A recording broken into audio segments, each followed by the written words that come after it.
शनि एक ऐसा ग्रह है जिसको बड़ा ही, उनको भी बड़ा बदनाम करके रखा हुआ है लोगों ने कि शनि की ढैया आ गई, परेशानियां बढ़ जाएंगी, साढ़े साती आ गई, परेशानियां बढ़ जाएंगी। लेकिन मैंने ऐसा सुना है कि शनि धन का कारक भी है। शनि अगर मेहरबान होते हैं तो पैसे से भी आपको लाभ पहुंचाते हैं। शनि आपको लाइफ में रियलिटी दिखाते हैं, मेहनत करवाते हैं, लोगों की इज्जत करना, छोटे तबके की इज्जत करना सिखाते हैं। शनि क्या है आपके लिए? ठीक है जी, देखिए जितना मैंने शनि महाराज को जाना है, समझा है, तो जब हम बृहद पराशर होरा शास्त्र पढ़ते हैं तो उसमें हर ग्रह को एक शब्द के साथ जोड़ दिया है। तो उसमें कहा है कि जो शनि महाराज है वो काल पुरुष की पीड़ा है या दुख है। अच्छा, तो काल पुरुष का जो दुख का है वो शनि महाराज को कहा है। लेकिन दूसरी तरफ हम ये भी कहते हैं कि शनि महाराज जो है कर्म कारक है, न्याय के देवता है। तो अगर इन दोनों चीजों को सम्मिलित किया जाए तो हमें एक बात पूर्ण रूप से ये पता चलती है कि शनि महाराज ना तो हमारे लिए सही है ना वो हमारे लिए गलत है, वो हमारे लिए ठीक वैसे हैं जैसे हमारे कर्म है। और यही कारण है कि जब नक्षत्र की सूची हम निकालते हैं, जो सीरीज जो चलती है नक्षत्र की, उसमें बृहस्पति के नक्षत्र के ठीक बाद जो है वो शनि महाराज का नक्षत्र आता है।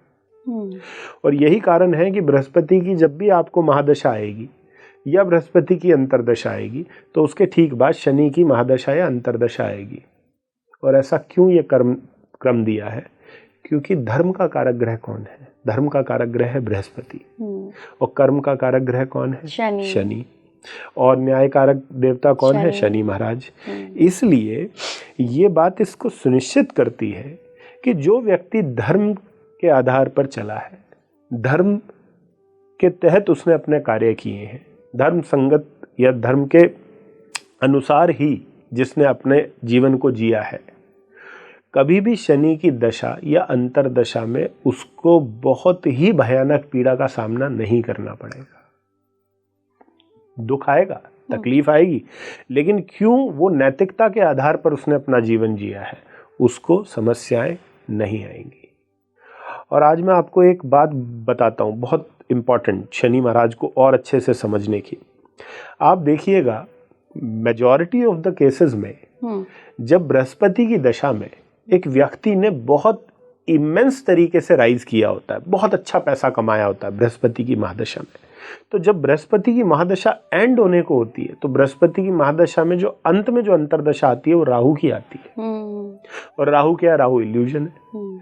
तो कई दफा आप ये देखोगे कि बृहस्पति की दशा में व्यक्ति अपने बने बनाए साम्राज्य को बृहस्पति की महादशा और राहु की अंतरदशा में डुबो देता है या उसको ठिकाने लगा देता है। और ऐसा क्यों होता है? क्योंकि आने वाली महादशा कौन सी है? शनि की है। हिसाब करेंगे तो शनि जो है वो पहले ही न्याय करने बैठे हैं कि भैया तूने बृहस्पति की दशा में जो सब नैतिकता को एक तरफ रख के, जो सब धर्म को एक तरफ रख के जो तूने धनार्जन किया है, अब मेरी बारी आ गई है उसको सही तरीके से तेरे को ये समझाने की कि जीवन में सत्य असत्य, धर्म अधर्म क्या है। और एक बहुत इंपॉर्टेंट चीज हमें जाननी पड़ेगी शनि की, हम केतु को हमेशा मुक्ति से जोड़ देते हैं और हम हमेशा ये मानते हैं कि स्पिरिचुअलिटी के लिए या अध्यात्म के लिए सबसे प्रमुख ग्रह जो है वो केतु है, क्योंकि वो हमें अध्यात्म देता है। लेकिन अध्यात्म की शुरुआत कहाँ से होती है? अध्यात्म की शुरुआत होती है विरक्ति से, जिसको अंग्रेजी में हम डिटैचमेंट भी कहते हैं।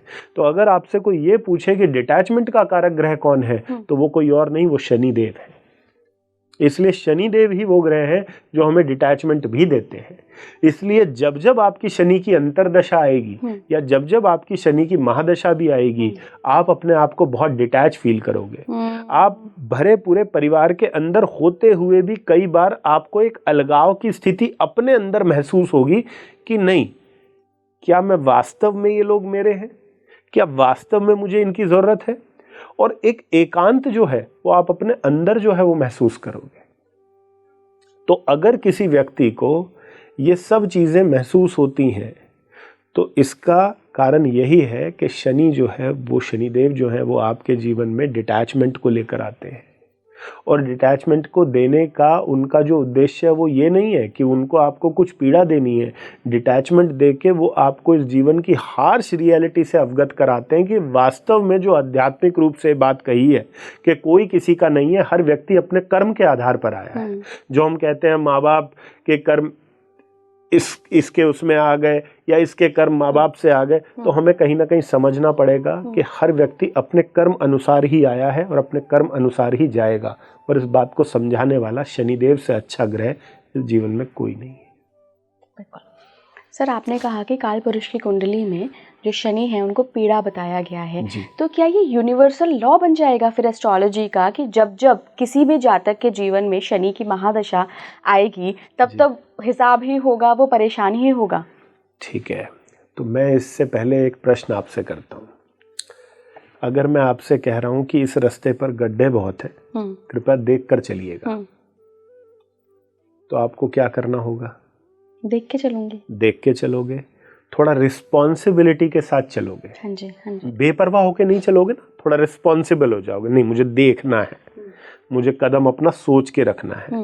अगर गलत रख दिया तो पैर में चोट लग सकती है, शरीर को चोट लग सकती है। अब शनिदेव आपको क्या कहते हैं? शनिदेव कहते हैं कि वो आपकी कुंडली में, जन्म कुंडली में जिस स्थान पर भी बैठे हैं, वो स्थान आपके लिए पीड़ा का कारण जो है वो बन सकता है। क्यों पीड़ा का कारण बन सकता है? अब ये नहीं कह रहे बनेगा, वो कह रहे बन सकता है। क्यों? क्योंकि यहाँ आपको कहा गया है कि उस स्थान को देखकर चलिएगा। अच्छा, वहां रिस्पॉन्सिबल होकर चलिएगा। कैसे रिस्पॉन्सिबल? मान लीजिए किसी का सैटर्न सेकंड हाउस में है, तो सैटर्न सेकंड हाउस में जब पीड़ित अवस्था में होता है तो आप देखोगे कि ऐसे व्यक्ति का जो खान पान है बहुत गलत हो जाता है। अब गलत का आधार हम अभी उसमें डिबेट में नहीं जाते कि वेजिटेरियन खाना अच्छा है कि नॉन वेज खाना अच्छा है, वो सब एक अलग एक डिबेट हो जाती है कि क्या सही है क्या गलत है, वो सबके अपने अपने आधार हैं। लेकिन जब सैटर्न सेकंड हाउस में बैठेगा तो व्यक्ति का खान पान जो है वो बहुत गलत हो जाता है। अभी मैंने आपको एक उदाहरण दिया कि शनिदेव क्या कह रहे हैं? देख कर चलिएगा। तो सेकंड हाउस में शनिदेव क्या कह रहे हैं? अपने फैमिली मैटर्स, अपने खान पान और अपना वित्तीय जो आपकी स्थिति है, आपका जो फाइनेंस है, उसमें डिसिप्लिन्ड अप्रोच के साथ चलिएगा। एक डिसिप्लिन मेंटेन करिएगा। ये नहीं कि आज ये मन किया तो कुछ भी खरीद दिया और किसी को देने की बात आई तो कुछ भी नहीं दिया, सब पकड़ कर बैठ गए। खाने का मन हुआ तो इतना खा लिया कि अनकंट्रोल्ड, ना खाने का मन हुआ तो कुछ भी नहीं खाया। तो इसमें डिसिप्लिन तो कहीं भी नहीं है। कहीं नहीं। तो जब जब आप उस डिसिप्लिन को ब्रेक करोगे तो वो डिसिप्लिन को ब्रेक करना आपके दुखों का कारण बन जाएगा। इसलिए सैटर्न सेकंड हाउस में आपको वेल्दी भी बना सकता है और आपकी वेल्थ ले भी सकता है। आपको बहुत अच्छे अच्छे आहार भी दे सकता है खाने को, और आपको उसी आहार के थ्रू फूड पॉइजनिंग भी करा सकता है। तो इसलिए उसको कर्म भी कहा है, उसको डिसिप्लिन भी कहा है और उसको पीड़ा भी कहा है। इसका अर्थ है कि शनि आपके कुंडली में जिस स्थान में बैठा है, लगन में भी देखो, नवांश में भी देखो, यदि आपने उस स्थान से जुड़कर कुछ नेगेटिव किया तो कहीं ना कहीं शनिदेव की मार आपको झेलनी पड़ेगी और वही चीज आपकी पीड़ा का कारण बन जाएगी। इसके अलावा एक जो बहुत इंपॉर्टेंट चीज शनि की देखने की है, तो शनिदेव को 2 दृष्टियां जो है वो मुख्य रूप से मिली हैं। सप्तम दृष्टि के अलावा उसको तीसरी दृष्टि भी मिली है और 10वीं दृष्टि भी मिली है। अब इनमें सबसे मुख्य जो है वो 10वीं दृष्टि है, क्योंकि शनिदेव जो है वो खुद कर्म के कारक है। और जहां पर भी उनकी 10वीं दृष्टि जाएगी वो जगह जो है वो कर्म के रूप से बहुत इंपॉर्टेंट हो जाती है, बहुत महत्वपूर्ण हो जाती है, उसका महत्व बहुत बढ़ जाता है जहां भी आपके शनिदेव की 10वीं दृष्टि जाती है। क्योंकि वहां पर यदि कोई कर्म आपसे नेगेटिव हुआ तो आपको चोट पड़ जाएगी। ये तो बहुत जरूरी बात है। जैसे शनि चतुर्थ भाव में बैठा किसी का, अब चतुर्थ भाव किसका है? घर परिवार का है। तो आपको रिस्पॉन्सिबल होने के लिए किसके लिए कह रहा है ईश्वर? घर परिवार के लिए, अपनी फैमिली के लिए। इसलिए यहां पर ईश्वर आपसे सारी ड्यूटीज पूरी करवाएगा। ये भी करो परिवार के लिए, ये भी करो, ये भी करो, ये भी करो। अगर करते रहोगे तो सकुशल रहोगे। जैसे ही करने से बचोगे पीड़ा आ जाएगी। 10वीं दृष्टि कौन से घर पे चली गई? शनिदेव की चौथे घर से होके लगन पे। लगन कौन है? शरीर है। अगर कोई भी अनैतिक कर्म किया, कोई भी अनैतिक कर्म आपसे हुआ, तो किसको वो दुख झेलना पड़ेगा? शरीर को झेलना पड़ेगा। अष्टम भाव में शनि वाले को ज्योतिष बहुत सोच के करना चाहिए। अष्टम भाव में शनिदेव जो है बहुत अच्छा ज्योतिषी बना सकते हैं, लेकिन बहुत पीड़ा भी दे सकते हैं। क्यों? क्योंकि कर्म के कारक है, अष्टम भाव में चला गया, ज्योतिष का है, ऑकल्ट का है, व्यक्ति को ज्योतिषी बना दिया। लेकिन 10वीं दृष्टि कौन से घर पे जा रही है? पंचम भाव पे। किसका है? बुद्धि का है, संतान का है। अगर ज्योतिषी के रूप में आपने कोई अनैतिक कर्म किया, आपने किसी को पीड़ा दी, आपके कथन से किसी को पीड़ा हुई, तो उसका जो दुष्प्रभाव है वो आपकी बुद्धि और आपकी संतान दोनों को झेलना पड़ेगा। ये 10वीं दृष्टि बता रही है। तो शनिदेव कहीं भी आपको ये नहीं कह रहे हैं कि भाई मेरा काम दुख देने का है। उनका कर्म सिर्फ इतना है कि ये जिस भाव में बैठे हैं, जहां इनकी दृष्टि जा रही है, वहां डिसिप्लिन्ड रहिएगा, वहां रिस्पॉन्सिबल रहिएगा। वो रिस्पॉन्सिबिलिटी आप लेकर आए हैं अपने जीवन में। आपने कुछ काम ऐसे किए हैं जिस कारण से इन घरों की रिस्पॉन्सिबिलिटी ईश्वर ने आपको दी है। और यदि आप उससे भागे, यदि आप उससे दूर गए, तो डेफिनेटली आपको पीड़ा आएगी ही आएगी।